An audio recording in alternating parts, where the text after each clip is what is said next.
Hello and welcome back to Mindset for Meaning. This is my next video in a series of what I'm calling a talking meditation, where I'm looking to explore the idea of making our day a little bit better and develop a mindset that helps us aim forwards and aim upwards, and how we can take control of that ourselves as best we can. First, I'm hoping that you've seen the first video. If you haven't, I suggest you watch that as well. I mean, these videos do follow or will follow a thread, and so it would make sense to watch them in order, obviously. But I'm hoping that they do have a certain ability to stand on their own as well. So if you're coming in at this point, it doesn't matter, just watch and then maybe go back. For those of you that have watched the other videos and are with me, thank you. Thank you for being here. I'm surprised about how many people have actually watched the videos already. I have a few subscribers, so thank you to all of you. Thank you very much. And those of you that haven't subscribed yet, feel free to hit the subscribe button so you'll get notifications of the new videos when they're released. I'm hoping, I'm kind of committed to releasing them every 7 days on a Monday, circumstances permitting, of course. I do travel quite a bit for work, so there may be days when that's not possible, but I'm going to do my best. That's what I've committed to, so yeah. So yes, please subscribe and please feel free to share these videos. I am by no means any kind of expert. I'm just looking to share my thoughts and also develop my thoughts on this topic as we go. And maybe my mind will change as we go through this together. So and my ideas will become clearer as well. So that's the administration stuff done. Okay. So what I want to do is I don't want to come at this as some kind of preacher. I mean, I'm going to throw ideas out there that I am trying, that we can try together. Things that I've heard, things that I've read, things that I've seen, things that have resonated with me, that seem to make sense and fit into how I see things. So each video will kind of finish with a mind nugget, a tool to try. And that's for me to try too, obviously. I'm trying to develop this mindset where I can make my days better. And so what I'll do is start with a review of how the mind nugget from last week has gone for me this week. What I found challenging, how I found it's gone well, and then move on to the next one. Because I'm not just, like I said before, I'm not just here to preach ideas and not try them. And I'm certainly not here to present some kind of facade where I'm perfect and I've got this and this is what you should do and just do this and I know best and I never get it wrong. That's far from the truth. So, but it is a striving to make it better. That's the point. It's okay, it didn't go well, but it went better than if I hadn't tried. And now I can keep moving forward. So that's where I'm going.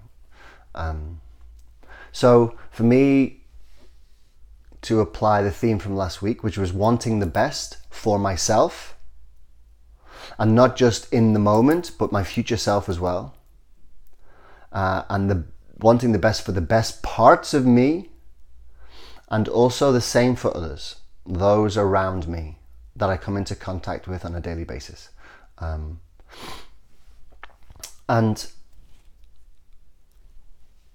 I guess what I'll do is I'll start with what didn't go well, because I like to get, I like to start here, what didn't go well and what did go well, end on a high.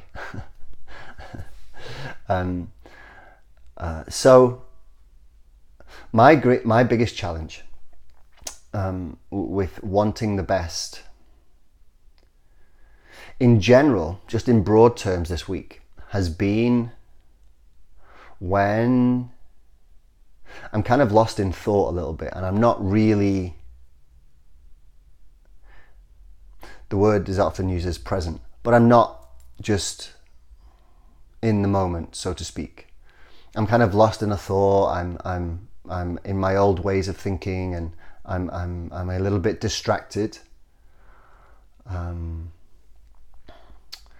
And then I can't be trying to apply this new habit that I'm trying to develop. And so, because developing a new habit takes commitment and dedication and practice. And obviously desire as well. You've got to want to do it. It's got to mean something. It's got to feel like it resonates with you to try. And then you've got to, see, this is a habit of mine. I say you've got to. And really what I mean is I've got to. So I have to,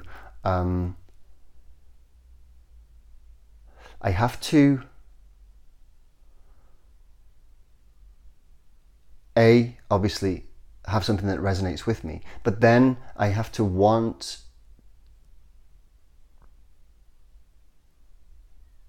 to apply it to my life and say, okay, yeah, I'm actually willing to do this. Okay, it means something to me. That's one thing, but I'm actually willing to try this out.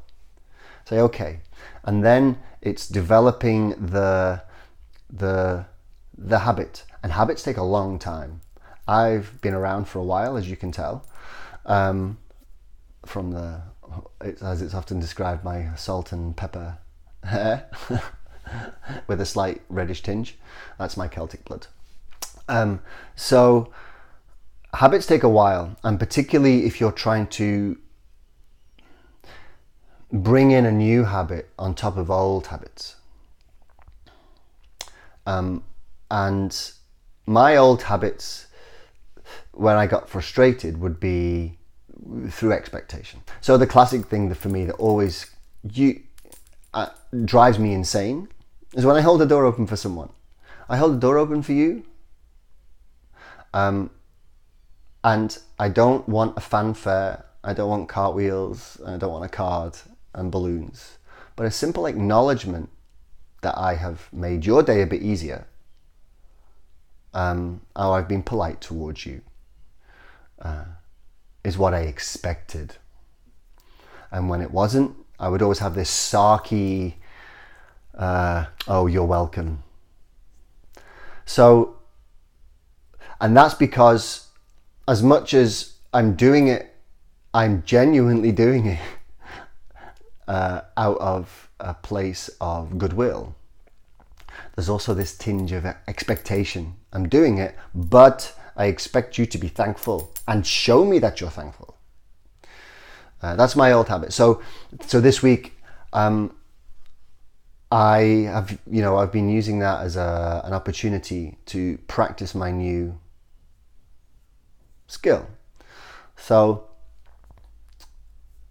I'm in a busy city at the moment, and so there's lots of people, distracted, busy, lots going on, and when I've been holding doors open and I've had literally no acknowledgement whatsoever, heads haven't even been lifted from phones, no expression on the face, nothing, I've been able to kind of say, well, my attitude is, well, I'm doing it for me. Like, I'm putting some goodness out there. I'm doing it because that's how I want to be, regardless of whether it's kind of acknowledged or whatever. So it's been a good opportunity for me. That's a really good example. And I found myself I caught myself a few times this week, particularly on public transport, say when I let someone go first, please you go on first or whatever. And that's a habit that I have to let, to have that polite approach. And when I've been a little bit distracted thinking about other things or where I'm going next or what I've got to go and do today, I found that that little tinge of frustration. And so I notice I've begun to notice really when I'm attaching some kind of expectation to an action. And that's an interesting topic that we can develop on another day. Expectation is an interesting topic to explore, and why the Buddhists will tell you that expectation is the root cause of suffering. So it's an interesting topic that we can explore, and how I can talk about it from my own perspective. But that's the kind of general idea. So when I'm not in the moment, when I'm stuck in my head, when I'm distracted, when I'm not mindful of where I am and what I'm doing, and just not kind of attending to my immediate environment, then when I'm distracted, or because I'm distracted, or because I'm lost in some train of thought, or something's caught my attention, and then my old habits are clearly the strongest ones, and they're just running. They're just running in the background, like software on a computer or something. I don't know. But I suppose the point there is I can't beat myself up about it. I'm trying a new skill, and I'm doing it because I'm doing it because it resonates with me. I'm doing it because it's what I want to do, and I'm willing to give it a go. And I need to practice and not beat myself up, because I want the best for myself, and so I'm going to make mistakes. It's not going to be 100% every time. And so those moments when I am distracted somehow, they're my real teaching moments. They're my little nudge from the universe or myself to say, hey, you want the best for yourself?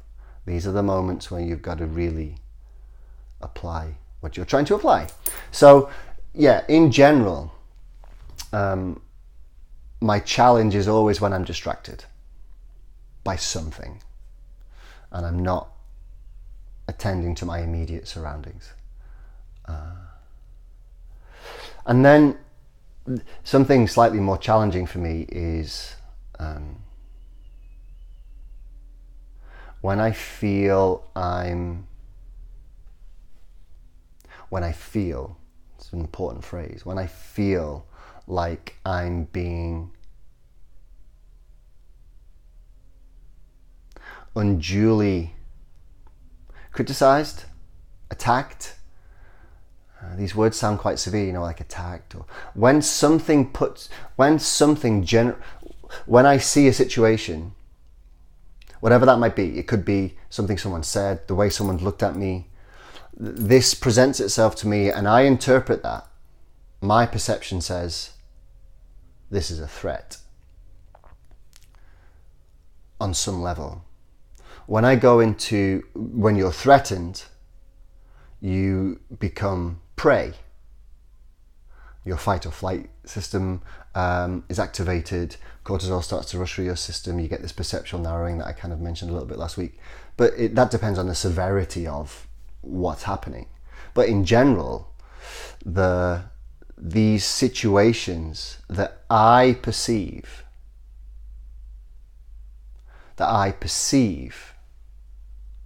as threatening then generate this feeling of fear. And when this feeling of fear is generated, then it becomes very difficult to remain cognizant of the moment. You go into prey mode and you you retreat, you withdraw. Your cortex is shut off. You can't function when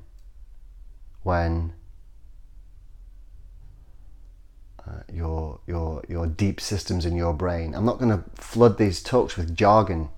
So when your old deep systems in your brain flood you with a fear, then your rationality, your cognition is too slow. It's too slow to rationalize in a dangerous situation. So it shuts off, and you go into this instinctual, reactive, deep mode. And that can be animalistic, but it can also be things that you have been doing for such a long time that those pathways are ingrained in you from when you were young, things that you were exposed to, things that you've seen. And so when we, see my old habits, I'm still saying you. When I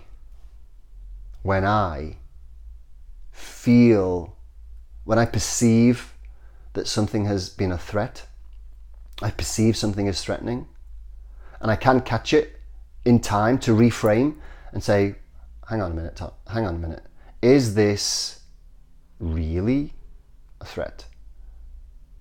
Are you seeing this the right way? Have you thought about it? If I can't catch it in time, and try a reframe, try a repositioning and look at it from a different perspective, try and look at it from the other side, or try to, have I just misinterpreted something? Have I seen something? Did I quite see that properly?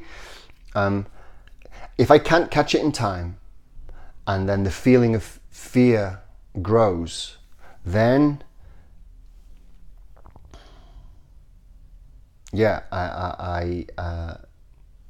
the ability to apply these skills certainly shuts up. And I've had a couple of instances this week where wanting the best for someone was out the window because I wasn't even thinking. I saw these situations as a personal attack. I saw them as really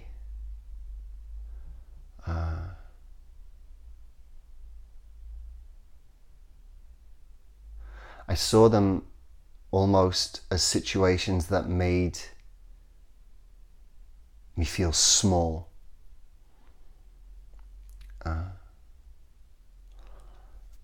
And feeling small, you kind of, when I feel small and I'm kind of backed into a corner, I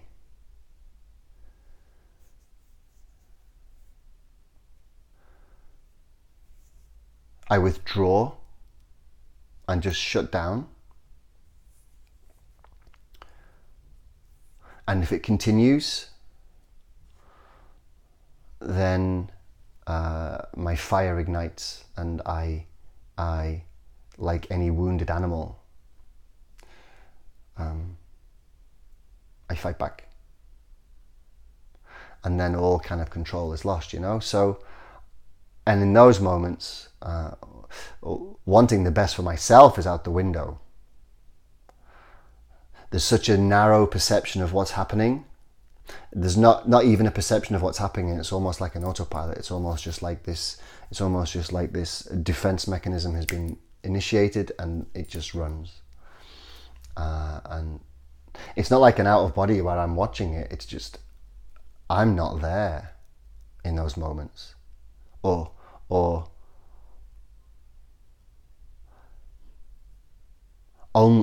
I think the more correct way to say it, psychologically, spiritually, is only a certain part of me is there in those moments, and the other parts of me have withdrawn and shut down.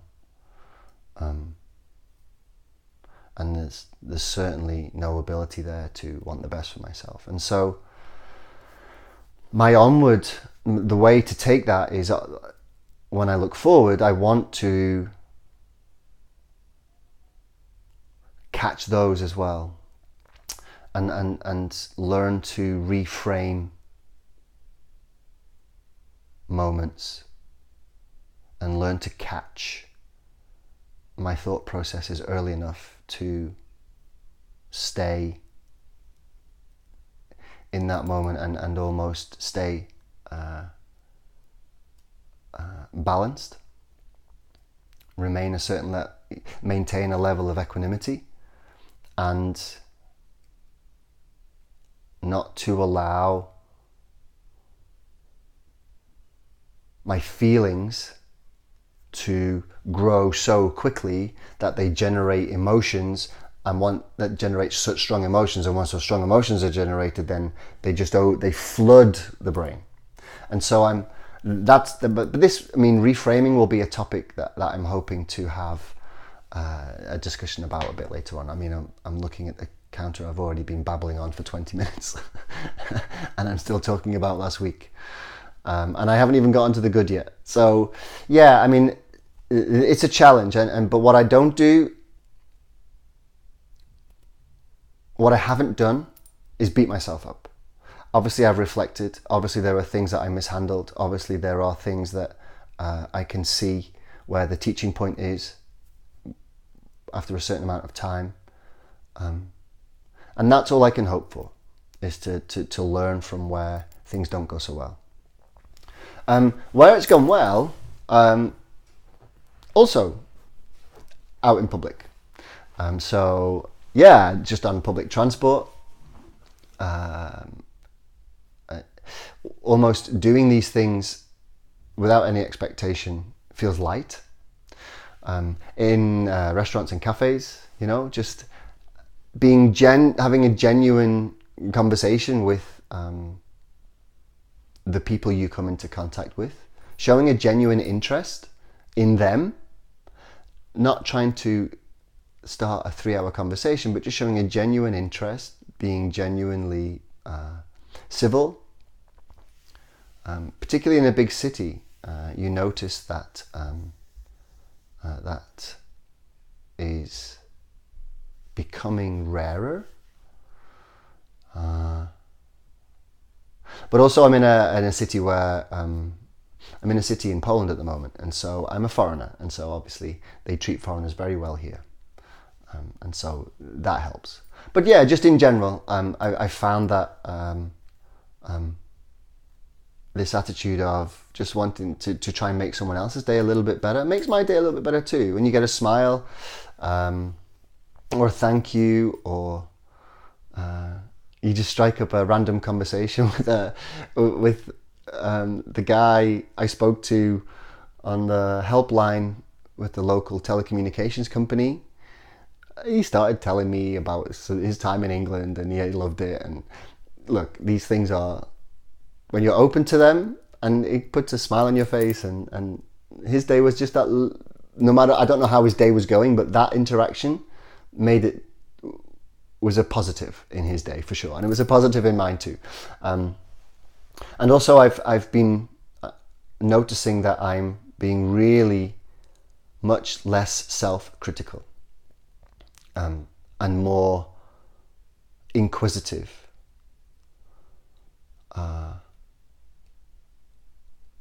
So, for instance, the thing that I would always do is if I drop something or knock something over, I would always have this really instinctual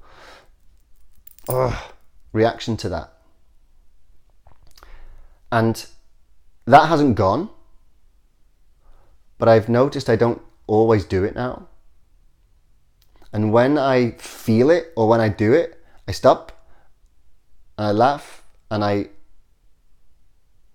interrogate that, like, why did you act like that? Like, what's wrong, And this self-dialogue is really powerful. It's really positive. And it's therapeutic. Much like this conversation that I'm having with this camera. is therapeutic as well. So yeah, not positive. Some things didn't go well. Some things went really well. And it will continue to be like that. And this is just one part of this mindset that I'm trying to develop. And so that's how wanting the best for the best in me and the best in others today and the future selves has gone this week. And I hope that no matter how it's gone for you, that you are being kind to yourself about it and realize that it's a new thing that you are trying to adopt and to integrate into yourself, integrate into your way of being, and it's going to take some time. It's going to take some time, and just be kind to yourself. Okay, and so I guess where I wanted to take this next, well, there's many places I wanted to go, but something that came to me in the shower the other day is I was leaving it for a while. I thought, well, where do I want this to go next? Well, I'll wait and see what comes up. And in the shower, where it came up really was, well, we've had a discussion about wanting the best, and the next question to me logically is, well, so what? So what? What? How is that going to make anything different? What's the impact going to be? So I wanted to take that in terms of, well, we can look at it what it might be if I'm doing it, and maybe what it might be if others are doing it. Because if everyone wants the best for everyone, it's going to be, it's going to be a very nurturing environment in which to be. But it's kind of difficult to say, well, this will happen and this will happen and this will happen. Well, we can certainly look at where it might be beneficial. And often a way to try and understand an idea is to look at its antithesis. Like, what's its opposite? Like, what's the other side of the coin? What's the black to the white? What's the hot to the cold? You know, this yin yang idea. Like, what's the opposite? Like, what's this opposite that needs the energy needs to be there for the other side to exist? As Alan Watts says, you can't have a front without a back. And so, you know, we've got to understand what the absence of wanting the best for people looks like. And I mentioned it briefly in last week's video about mistakes. But I want to take a step back and call it what is almost known as a fear-based culture or a fear-based environment. Because my focus isn't solely the workplace, although that's kind of the bullseye where I'm looking. But obviously, we can also talk about fear-based environments at the home, fear-based environments in social settings. Maybe you're part of a club, maybe you're part of a society, maybe you're part of a group. And these things can happen there too. And so what do I mean by a fear-based environment? Well, I've seen it. I've experienced it. And the way it manifests itself seems quite common. Because when I've spoken to people about it, they're like, yeah, I've seen that too. It's like that there too. And when you read about it, the same things come up. And so this fear-based environment is one where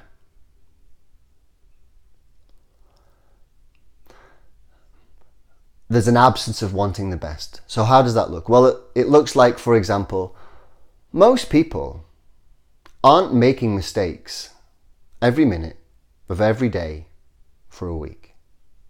In fact, they're going about their day doing things to a certain level that are probably acceptable and above, and they never hear anything about it. They never hear look, we haven't spoken for a while, but I notice you're doing well. I never hear any complaints from you. I never find, I notice that you are doing a good job. Thank you, and just keep going. Like, just keep going. Something as simple as that, which in and of itself sounds quite meaningless. People don't hear that, but the second they make a mistake, then it's pounced on. It's pounced on. So all the good is ignored. The good is ignored, but the negative, it's not ignored. So all this good that could be used to almost create plus points for you, but the second there's something negative, that's certainly what we would call a black mark against your name. And that's one way it manifests itself. Something came into my mind as I was talking then, and I'm now trying to grasp at it in what it was. And I can't think what it was. It will come back. And if it doesn't, it's not important. So yeah, this idea of ignoring the good and only pointing out the bad, or the good certainly not having anywhere near as much weight as one bad thing. In fact, I mentioned this last week, wherever you are right now, you're watching this video, and if you just closed your eyes and tried to sense how your muscles are in this moment, you won't notice them. But the second you do something that your body doesn't like, if you've ever had a muscle spasm or a knot, or you go to the gym and 2 days later something's quite a little bit out of balance, then you notice it. We only notice things when they aren't running how they should run. And so that's why they're more overt. That's why the mistakes are more overt. Fine. But the fear-based environment doesn't make any effort. It doesn't make any effort. Yeah, that sits well. It doesn't make any effort to acknowledge that things are going well. And doesn't make any effort to talk to individuals as individuals and acknowledge that, look, things are going really well. Well done. Keep it up. It's great. And to almost make that real.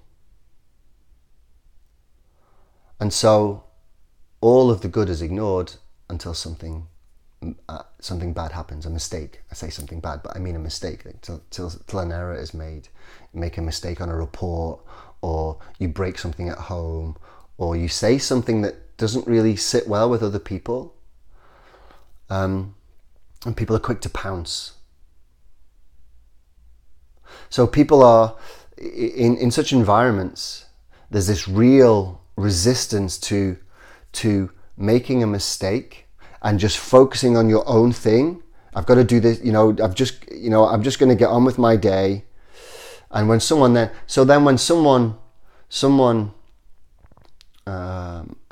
may need some help, you then get these strange situations where, well,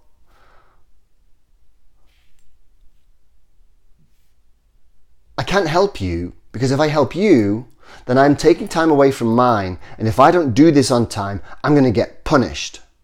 Or there's going to be a problem if I don't do this exactly on time and exactly the right way, exactly tick all the boxes and do it exactly the right way. Or if I don't do this way, then the fact that I helped you gets no recognition whatsoever. So I'm not going to help you. And so then you start to get people that this camaraderie, this willingness to really take the time to want the best for someone else and help them, it kind of slowly dissipates. It slowly disappears, especially under high pressure situations when deadlines are tight. And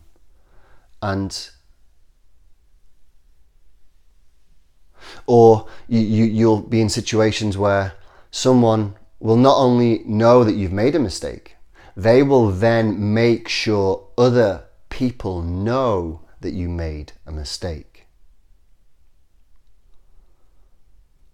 And they'll point it out. Sometimes covertly, sometimes overtly. Sometimes people will just call you out in front of everyone and just criticize you in front of a room of people, talk down to you. Or you'll get people who they won't say anything to you, but the second they're behind closed doors with your colleagues and your peers or people above you, seniors, they will certainly make sure that that person knows, or those people know, that you made a mistake. And why do they do that? Well, this is all about status. Status within the group, within the tribe, whatever that tribe is. Okay, so whether it's your tribe at home, whether it's your tribe in your sports team, whether it's your tribe at your social club, whether it's the tribe at work. Because a tribe is just a group of people that are connected by a common thread. So you have this common thread that unites us. So at home, we're all genetically related, or we live under the same roof. You know, we have this common thread. Maybe we're not all genetically related. Maybe someone is adopted or whatever. But ultimately, we are this family. So this is a thread that unites us. Or you play for a team. So obviously, the thread that unites you is the fact that you have this team identity and you play for the team. Or you go to a book club and your identity is you're a member of this club. And obviously at work, you work for the same company. And specifically in this department, in this specific department, we are the finance tribe, or we are the accounting tribe, we are the marketing tribe. This unites us. We are the tribe. So this is our unit of protection. This is what's important. And so then within that tribe, people are pushing to get status.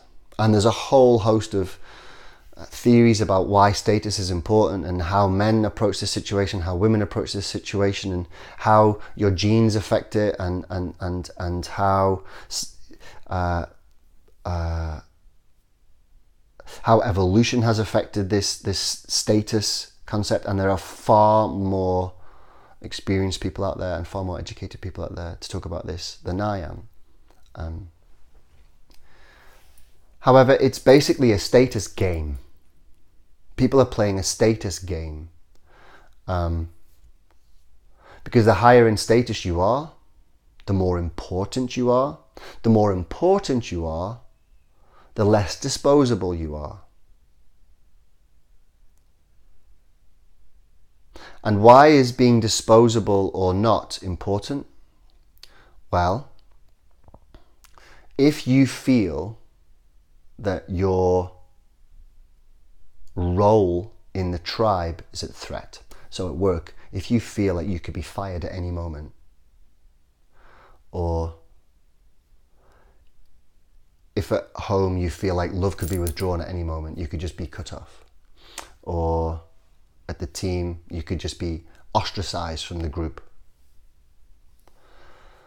Whatever it might be, if you feel like that could happen, then it's less likely to happen if you're at the top of the pyramid.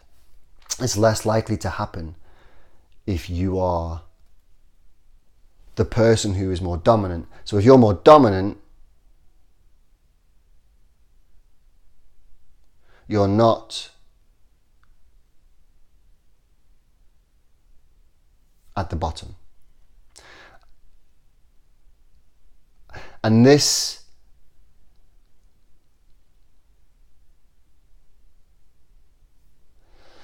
dominance can help when you point out the flaws of other people. This person's always making mistakes. They never do anything right. These words are in and of themselves a problem when you use these extremes. Always, never, things like that. But they paint the picture of those. They paint the picture that they are the capable and able, and the other people not quite as much. Oh, if I let them do this, they'll just make the mistakes. I've got to do it myself. I've got to check all this work myself because they're going to make mistakes. And it's all this finger pointing. And I heard this really good thing. I'm going to hold this finger here like this when finger pointing. They're always making mistakes. They're doing this, you know. I have to check all their work because they always make this mistake. And I heard this on Tim Ferriss's podcast. Someone had pointed out to him. He says, when you point your finger at someone, there's 3 of them pointing straight back at you. And this is another important concept in fear-based environments. There's no ownership. People aren't taking ownership of, I could have done something different. Why did they make that mistake? Is it because I didn't explain what I really wanted well enough? Did I not explain the parameters, like the deadline, how important it was and why it was important?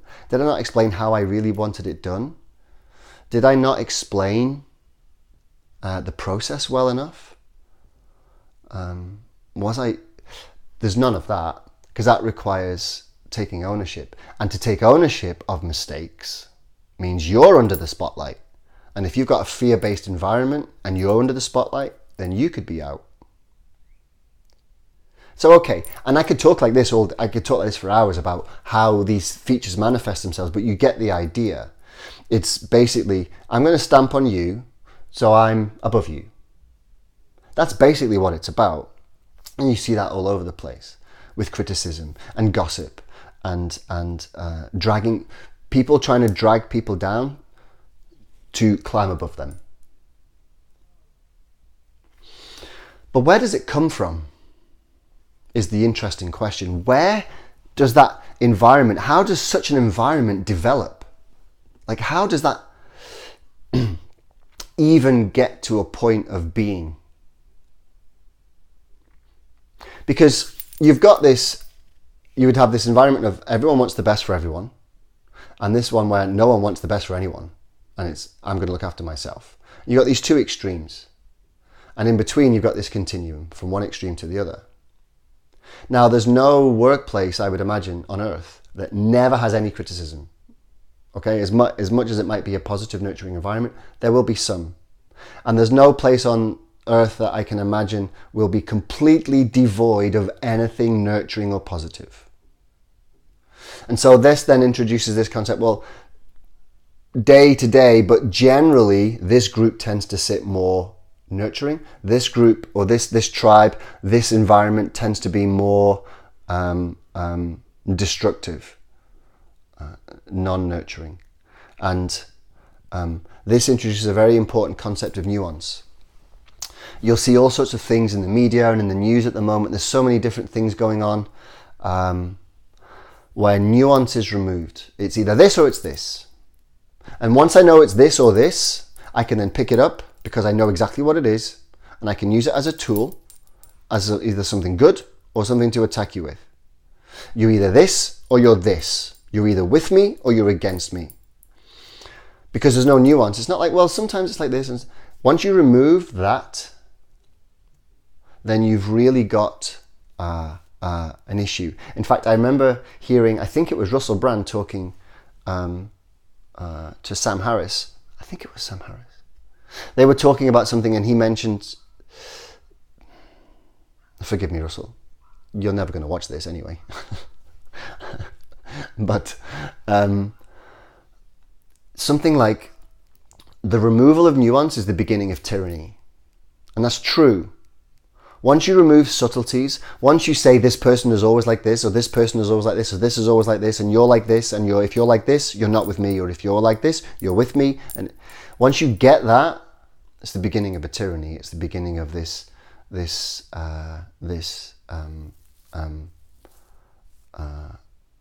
situation where people are just in fear. So, but where does it come from? Well,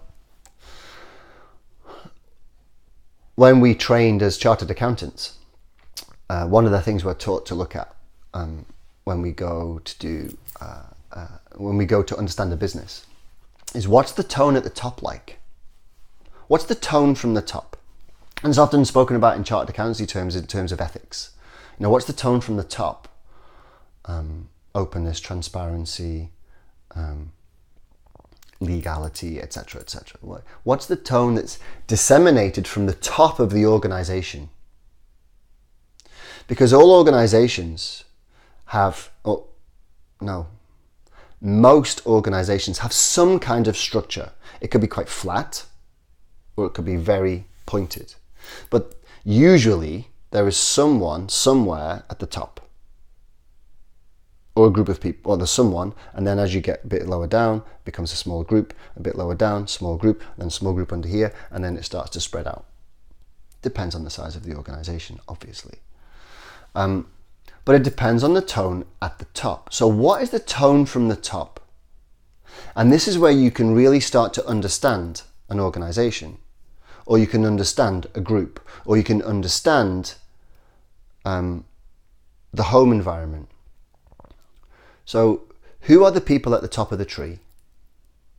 And what's their attitude like? How do they treat the people around them? How do they treat the people directly below them? And how do they treat all the people below them if they have interaction with them? And you can kind of follow that down, because if there's a culture of fear, if there's an environment of fear, start at the top. Is it here?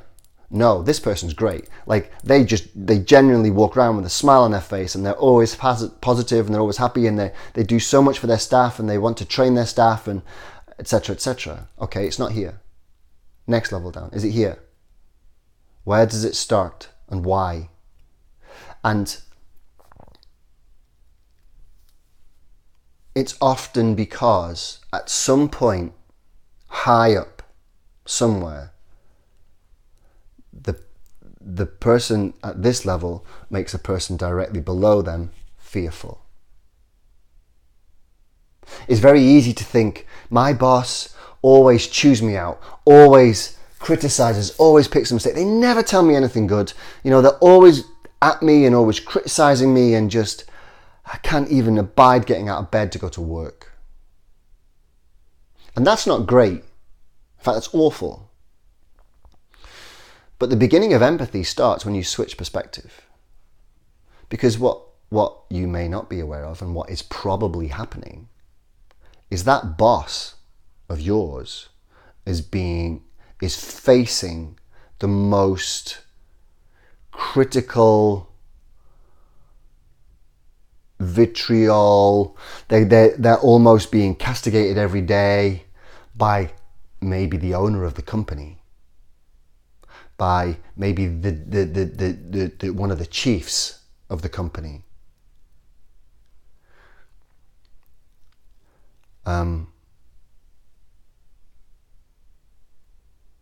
or maybe the captain of the team is always at you, but that captain is getting it every day from the manager.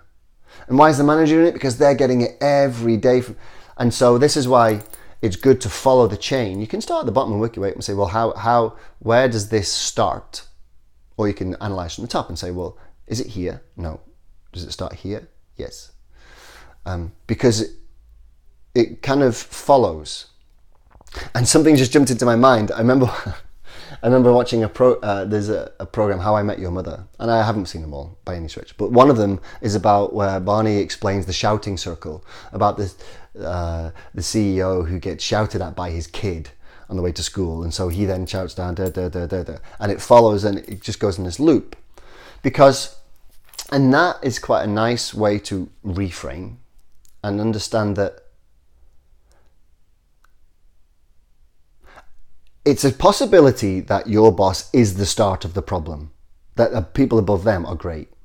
That's possible. But it's more possible, it's more likely that the person who's at you has someone at them, above them. And so however you're feeling in that moment, they feel too. They're in fear too. And so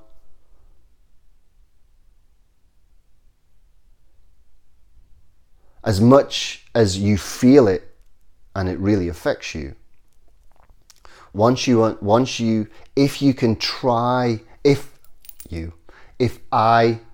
can try to say, well, okay, this isn't great and we can deal with this, but there's clearly something going on here. This person is clearly getting it too from someone else. We can that's the seed of empathy. It's the seed of empathy. Just being able to try to step into someone else's perspective just for a moment. How are they feeling and thinking? I mean, Carl Rogers has this great way of talking about really listening to people. You know, when someone is talking to you about something or whatever, and he says, well, to prove that you've truly listened to someone, you've truly heard them, you've truly really experienced what they're experiencing, could you talk back to them and relay what they said accurately, but not just accurately, with the same emotional resonance,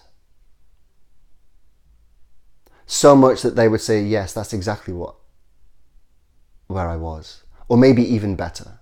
Until you can do that, until you can really relay back to someone what they've just said and how they were feeling when they said it and what that meant to them in that moment, until you can do that, you haven't mastered the skill of listening, which is a very powerful tool, but that's, again, another topic for another day. But something that's interesting is to try to kind of reframe. And again, I mentioned it earlier in the video and I've mentioned it again now, and it's something that I think is a worthy topic and why it's important for another day, because this video is dragging on now. It's much longer than the first one. So yeah, understand that this environment is bred from high up usually. High up usually.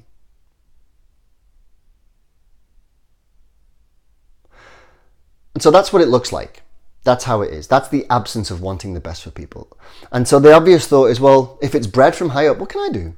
What can I do about it? And that's true. It's very difficult. It's very difficult. It's very difficult indeed, actually, when you feel like you're the sole voice of reason or the sole voice of positivity, the sole voice of empathy. That's very difficult. And whether you are or not is different. But if that's how you feel, then you can't deny someone their feelings. So if that's how it feels to you, that's the experience, then, and it feels like you're alone, that can be really tough to keep going, to keep swimming forward, to keep moving forward, to keep striding forward or inching forward, and not be dragged down into the weeds with everyone else. That's a real challenge. But I guess what I wanted to take this video today, like I say, was talking about how wanting the best for people from last week and how that looks in the environment, and this tone from the top, this fear-based environment can be affected by that. I want to explore very quickly the idea of how you can make a difference. Because again, I said last week, this is about empowering yourself, myself, ourselves, and saying, well, I can't control how this person is, but I can certainly do what I can do to try to make my day, at least make my day a little bit better. and try to make things a bit better going forward, and also for the other people around me. And so I guess I want to take it to this place where we take control. And taking control comes from building a relationship with the people in your tribe. And so, again, it's probably worthy of a whole other video, but I want to leave with 2 tools to try. So these 2 tools are going to look at building the relationship, and it will probably be the topic of next week's video, but I don't want to plan too much ahead. I want it to come freely. As you can tell, I babble a lot and things just come into my head and I jump around. And so I want to see what comes up for me next week. But I think that might be the kind of the logical path of this for next week. So it can start to change any environment, and it doesn't have to be a really negative one, you know, but what the way it can go is this. I want the best for me, and I want the best for you, and I want the best for my tribe and the people around me, but we'll talk about tribes today. I want the best for my tribe. And so I'm going to try to have the best relationships with everyone in my tribe that I can. Positive relationships. What does that look like? Well, I'm going to go with 3 things, 3 tools to keep in mind, okay? When someone asks you to do something, someone above, or a colleague, but when someone asks you to do something, do it really well. Do it as if you are the expert. Do it so well and keep doing it so well that eventually, maybe not straight away, because maybe the first time you do it, it's not going to happen. But you do that so well, on time, so well, each time, that there's no cause for criticism. And then they start to realize that they can trust you. I asked them to do this, and it's always done really well, and it's always done on time. Okay? That then builds a small element of trust. You become reliable. And that then branches out to different things. And again, I want to talk about these relationships and trust eventually more, but what that would do then is gives you more strength to say, look, I've been doing this, you know, I think I do it quite well. Can I have something else to do? If you're keen, you know, you want more responsibility. Is there something else I can do? As well, I'd like to try something else. And maybe then you get a bit more responsibility, and because they trust you. Whereas if you don't, you know, well, I can't even trust you to do that properly. It's late. There's always mistakes. I'm not going to give you anything else to do. You can't even do that. So, as much as that attitude isn't great, what you're doing is taking control and saying, well, I'm going to do this as best I can, on time, every time, and I'm going to make sure I am the oracle on this. I could do it in my sleep. That's what I'm aiming for. That's where I'm going. It's not going to happen overnight, but that's where I'm going. I'm going to do it with a smile because I know why I'm doing it. I am doing it because it's taking me forward. I'm not doing it for praise. I'm doing it because I want the best for me and I want the best for our tribe. And I know that if I take my responsibilities and I do them the best I can on time, every time, then that's a positive step. That's tool number 1. Take it, become the master at it. Become the expert at it. The second one is probably going to be a little bit less frequent. But maybe if there's something going on, maybe you can sense someone is struggling. You sense someone struggling. Or you can see someone is struggling. Or there's a new task and it's a bit ambiguous. But the idea is, how can I help? How can I help? Not can I help? Because most people say, no, it's okay. No, it's okay. You're asking for permission.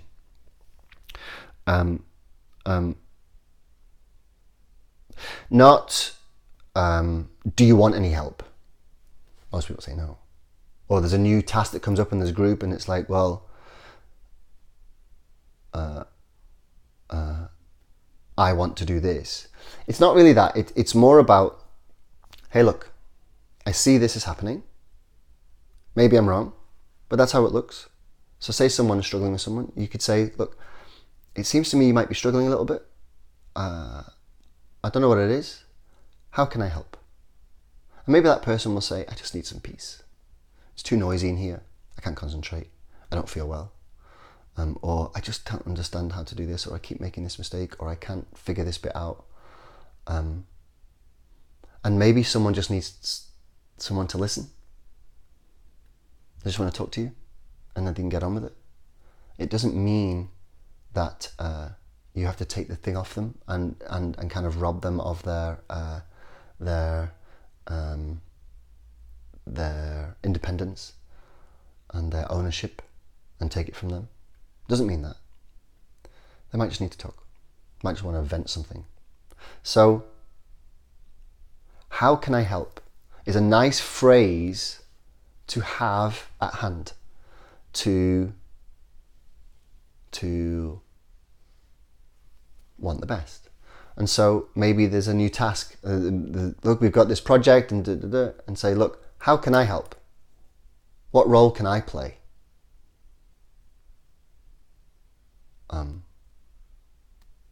And if you know you've got experience, you can always back it up and say, well, how can I help? Because I'm pretty good at this, and I'm good at this, and I'm good at this, and maybe you can back it up with. But I'm trying to keep it simple.